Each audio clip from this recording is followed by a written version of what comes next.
actually observe lightning, or how well you observe anything around you. I'm pretty sure you've seen it before, but do you know what color lightning actually is? So put your answers in the comments and we'll talk about them a bit later. But first, let's talk about whether or not we can make lightning here. I wouldn't be bringing another experiment on the screen if I wouldn't be able to make some lightning. So what I'm going to do here, I'm going to try to mimic how lightning in the sky, outside, also happens. Basically, what we would have is we would have a very charged cloud and the ground that is either not so charged or would have opposite charge. So here we want to make one of these balls, if you can see it. So one of these balls is going to be a cloud and the other one is going to be the ground. So it's going to be a mini lightning. Okay, so now I see that we already have some answers. One said blue, white. We have another one that says purple and another one that says blue in the air. That's a very specific answer. And let's see exactly what we can observe in this experiment. So I'm going to start rolling this around. We're going to start brushing these brushes against the circle. Oh, have you seen it? Huh? Exactly. So we have here bluish, blue-white kind of lightning. And exactly as Pavel just wrote in the comments, the color of lightning actually depends on where the lightning is happening. So this was just one example of lightning, and we're going to use this device in a couple of seconds again. I just want to show you that really the color can depend. Because if I take this tiny thing, this is a plasma ball. And what we get here is, again, we put a lot of charge in the center and we want to, well, the charge wants to get out. And if we turn this on, if I found it, good, we can see quite a different color. There's some blue, very strong blue in the center, and then we have some pink in the end. So we can see that lightning can also be of a different color. Why is it a different color here than it was in the previous experiment? Well, the previous experiment, the lightning went through air, just as Lucy wrote before. And if we look at it in this ball, here inside we don't have regular air, we have some specific gas that will make this be in a different color. But this was just a fun fact. Let's go back to moving. So in moving, what we do is we have a charge in one space. In moving with charge, what we do is we have charge in one space and then the charge gets someplace else. This is a principle that we are using at CERN all the time. So CERN is the biggest particle physics laboratory in the world.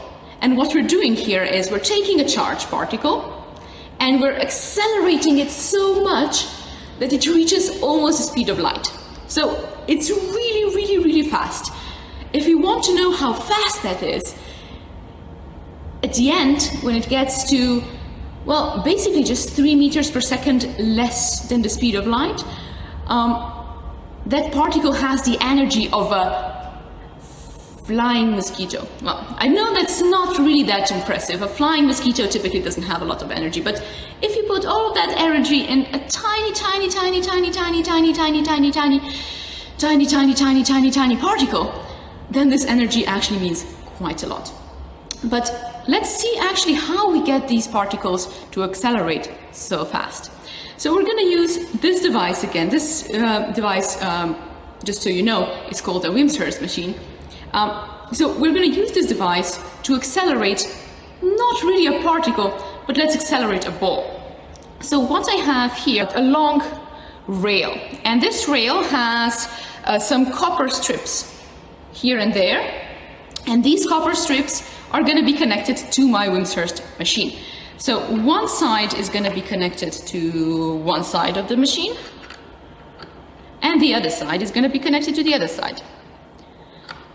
This will technically mean that each of these lines is going to have the opposite charge. So one is going to be negative, the next one is going to be positive. Then we're going to have one negative and one positive and one negative and one positive, etc., etc., etc. Okay, then what is going to happen? We're going to have this tiny ball. This is the camera. So this ball is colored with a specific color, and this specific color is actually a conductive paint.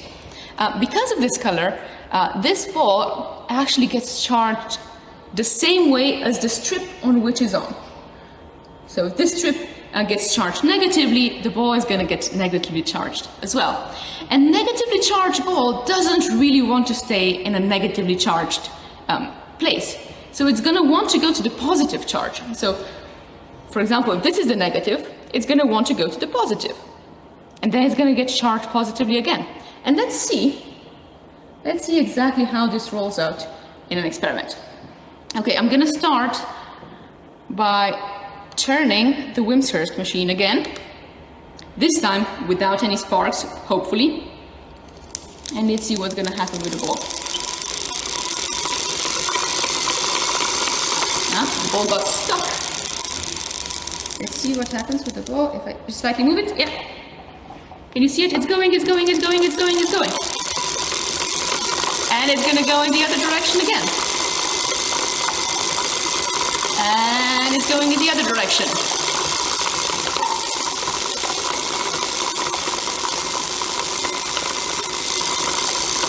And I can continue doing that as much as I can. But at one point, this experiment just stops being so interesting. But what you can see is really the ball got accelerated because of the charges on the different spots. In order for me not to get electrocuted, I will discharge this whole thing, and you will see as soon as I stopped this, as soon as I discharged this machine, the ball stopped. So we need this electricity, we need this electric field in order to get the ball moving, and the same thing we need if we want to get a particle moving. So if we want to get a proton moving, we need an electrical field. But the thing is, if we want to get a particle moving very, very, very fast, at some point we run out of space, because we would need a very long strip like this for the particle to go faster and faster and faster, to be accelerated more and more. And then we don't even know where we would fit that. So they kind of came up with a very good idea. What if we would do the same experiment, but in a circle? And this is where my salad bowl comes along. So let me just unhook this thing. We're going to take our proton, move this linear thing away, and bring closer the salad bowl. So this salad bowl is made in a very similar way.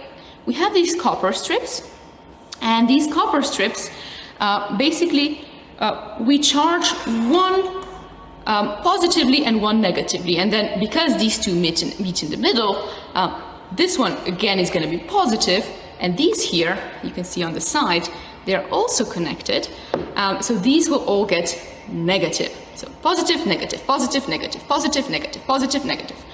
And it's going to go around and around and around. And let's see if we can get this ball moving in a circle as well. Okay, I hope you're ready.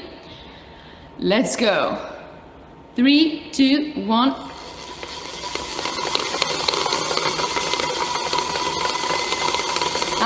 Starts. Let's see. Just like this, it's going to be better. Go to the strip. Yeah. Now we have it. More charge, more charge, more charge.